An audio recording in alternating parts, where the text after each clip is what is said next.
মই নিজে নাপালেও সেইদিনা তামোলপুৰত 3.0 অৰুণোদয় হিতাধিকাৰীসকলক লৈ যোৱা সময়ত ময়ো লগত গৈছিলোঁ। সেই ভিডিঅ'টো 85,000 হিতাধিকাৰীক এই আঁচনিখনৰ সুবিধা দিবৰ কাৰণে আমি আগবঢ়াই দিছোঁ। আজি এইখন কোকৰাঝাৰ জিলা আৰু এই কোকৰাঝাৰ জিলাটো প্ৰায় 1,40,000 হিতাধিকাৰীয়ে এই আঁচনিৰ সুবিধা লাভ কৰিব আৰু আজিৰ দিনটোতে বাক্সা, চিৰাং সামৰি ল'বলৈ সক্ষম হৈছোঁ।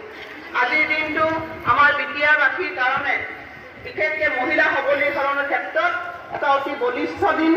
বিটিআৰত যিহেতু নিৰ্বাচন হৈছিল, সেই নিৰ্বাচনৰ কাৰণে আমি অসমৰ অন্যান্য জিলাৰ লগত এই আঁচনিখন সামৰিব পৰা নাছিলোঁ, কিন্তু আজি অসমৰ মুখ্যমন্ত্ৰী ডাঙৰীয়াই বিটিআৰৰ 5খন জিলাতে এই আঁচনিখনৰ আজি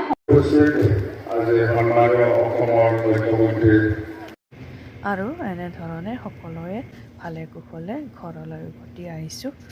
আৰু অহাটো যোৱাটো মোৰ কিন্তু চিটটো হ'ল বাছৰ মূৰত ড্ৰাইভাৰৰ লগত।